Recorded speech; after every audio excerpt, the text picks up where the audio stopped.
Hey, it's Clay Trader, and this will be a video chart on ticker symbol SDLP. We will take a look at the 30-minute time frame. Real quick, what do I mean by 30-minute in case maybe you're new to charts?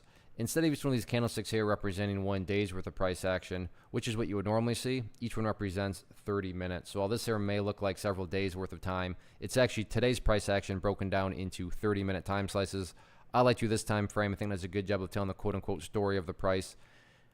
And in this situation, just really makes mapping out where these levels of support and resistance are pretty straightforward. So what I mean to state the obvious, but I will anyways. Very nice price movement today. Got the gap up on big volume. So let's map out some levels of support. Then we can talk areas of resistance. There's really two primary areas that stand out. And both of these are short term, so I admit that. If either one is broken, it's not like it's the end of the world, or it's not like huge things are about to come. But as it stands right now, the area where the buyers really seem to be hanging out is right there at $3.10. I'm not going to count the number of times, but I think we can all agree that on several occasions the bears try to press down through there, and the bulls did a great job of holding strong each and every time.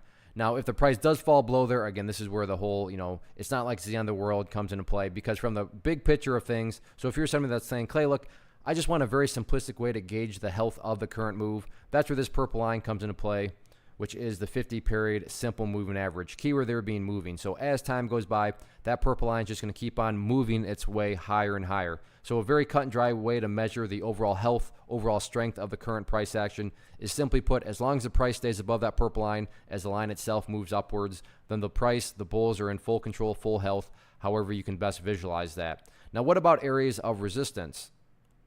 Just like the bulls are really strong at 310, the bears are also very strong right up there at $3.25. Several occasions, bulls try to push through there and just couldn't quite do it. So there's still a lot of work that needs to be done. And on the flip side, like I said, if 325 is broken, am I saying this thing's set up to $5? I'm not saying that at all. I'm just saying in the very short term, these are clearly the two key technical levels that will help kind of dictate how tomorrow is going to close out, which being Friday. So how the week will close out tomorrow, and then how next week could start to unfold. I mean, obviously, if it gets a good high volume break here, then next week could be quite bullish. And if there's a big high volume break to the downside, well, then maybe this move is already starting to run out of steam. But right now, you just don't know, because it's essentially a channel pattern here. So keep an eye on those couple levels, and they will be very revealing in terms of the story of the overall chart.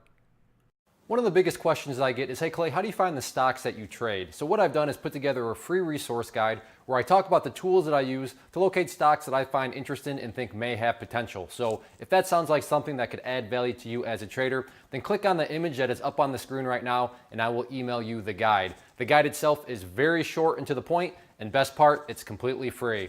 Thanks for watching the video. Let me know if you have any questions.